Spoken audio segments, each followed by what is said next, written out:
Dragon Ball Super Superhero has finally been hitting its international markets such as the United States in English dub. I was able to see it on its Friday release this past weekend in IMAX. Let's go ahead and talk about it. Overall, coming out of the movie, I thought it was great. I thought there was a great story to it, had great pacing, the new characters were great as well. The English dub casting did a fantastic job with all the characters. It wasn't really anybody where I was like, oh, they did a terrible job. I thought everyone brought their A game to this film, and it definitely showed. Overall, a great Dragon Ball film with Dragon Ball Super Superhero.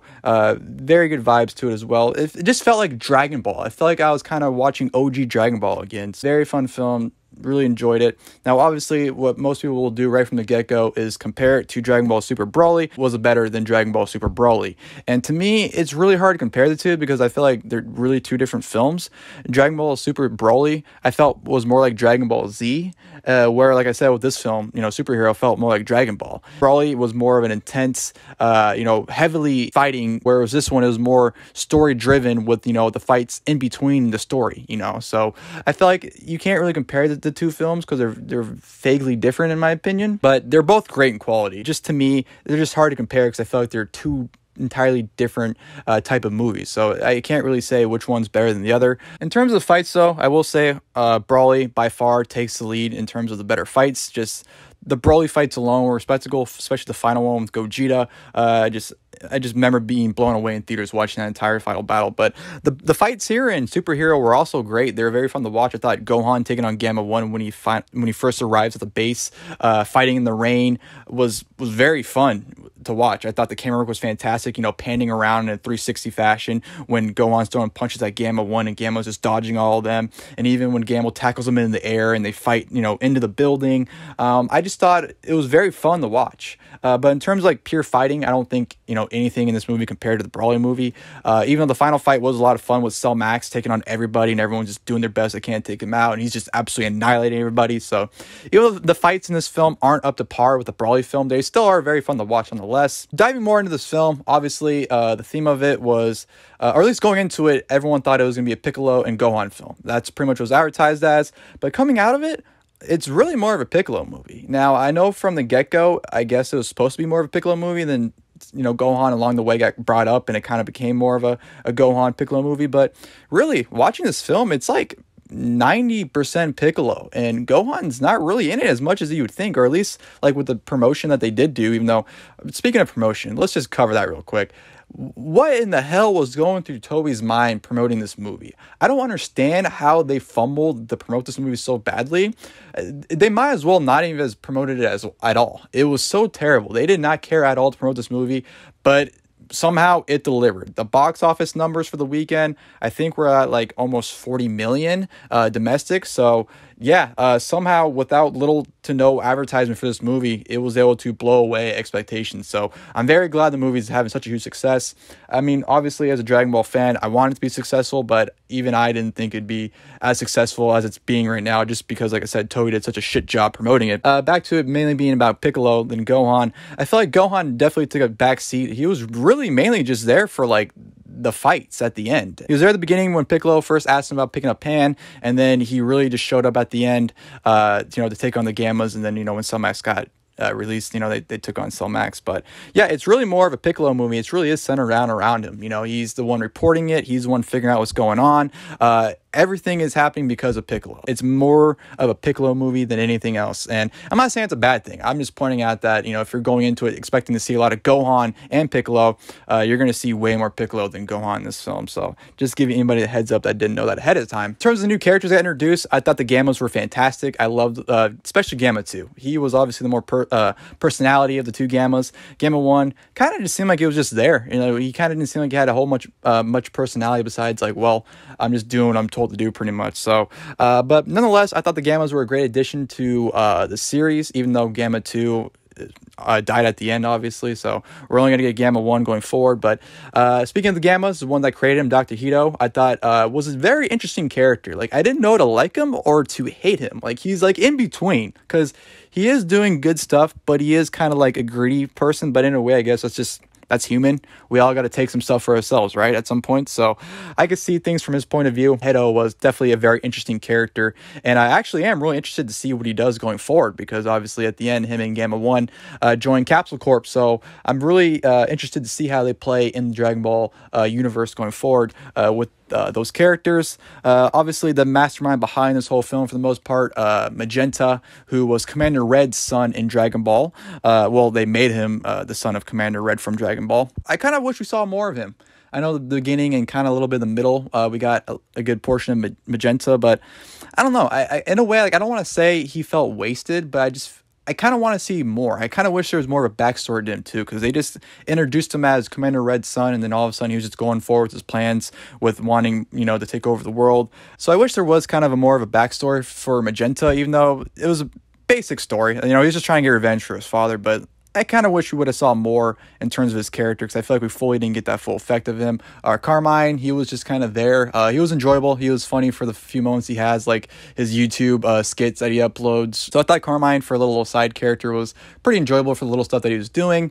Obviously, we had a 3-year-old version of Pan in this film as well. I thought she was awesome. I thought Pan did a great job. She was very adorable throughout the entire film, and very reminiscent of when Goku and Gohan were a kid. Very reminiscent of that.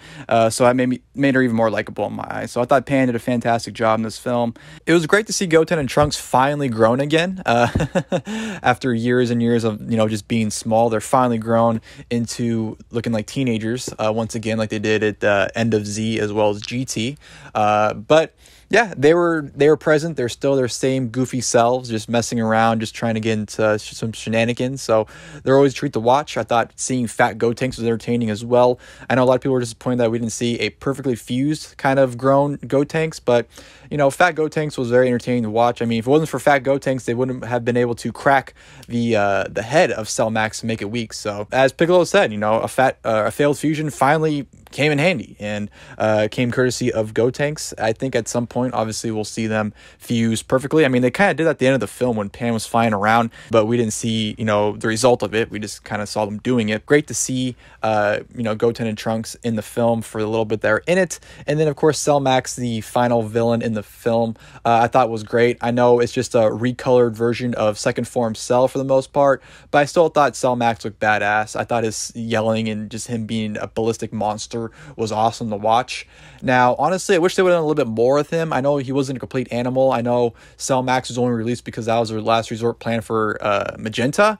So I understand why we didn't see more of Cell Max, but just the overall character, him being like this huge giant, I just, in my head, like the possibilities they could have done with that character. Like, honestly, I would have loved to have seen like some Godzilla type stuff where Cell's just in the city, just destroying buildings with his tail and just hitting everything down. Like, I know we've seen that with villains where they just go to cities and just blow it up and stuff like that. But I want to see just Cell Max wreaking havoc. I want to see something that similar to what we saw with Hirudegarde and Wrath of the Dragon. That's what I want to see with Cell Max. But we just saw him pretty much just beating everyone up, and at the end, obviously, he got killed by Beast Gohan. Now, one of the main concerns I know people had going into the film was going to be its animation, because it was going to be 3D CGI for the first time, not 2D animation from being drawn. But I will say this, I thought the CGI looked absolutely fantastic. Now, was it perfect? No. There were some moments where it seemed like some of the movements of some of the scenes were robotic, so it wasn't perfectly crisp as they probably want it to be. But you know what, it is what it is. Everything can't be perfect, but I would say like it was like 95% like great for the most part. It was like that 5% where you'd see the little clunkiness and robotic movements, but besides that, it was beautifully done for the most part. Especially seeing it in IMAX, man, that was such an experience seeing that movie in IMAX. It really was. It kind of felt like a dream almost, honestly. I know I'm kind of just rambling on about that, but like looking back at my experience, like looking back at the film, like the movie felt like it flew by. Like it had the exact same runtime as a Broly movie, it was an hour and 40 minutes, but like in my head when I recall it, it felt like it was like 10 or 15 minutes. The movie just flew by. It was that good. Now, I do have some personal nitpicks at the film, and there wasn't necessarily anything bad, but I will say little things I kind of wish were different. Like, there were times where it seemed like the lip flaps weren't all there. Like, I noticed it mainly with Whis and Magenta. At some moments, it just seemed like the talking and the words they were saying just were not matching up with the mouths whatsoever. And I know it happens in anime. I'm not gonna sit there and be like, oh, it needs to be perfect. That type of stuff happens. What can you do? But that's just a little nitpick. I just, one of those things I kind of just, I noticed watching it. And to be perfectly honest too, even though it had a great pacing and a great story, I feel like this story easily could have been an arc for the anime.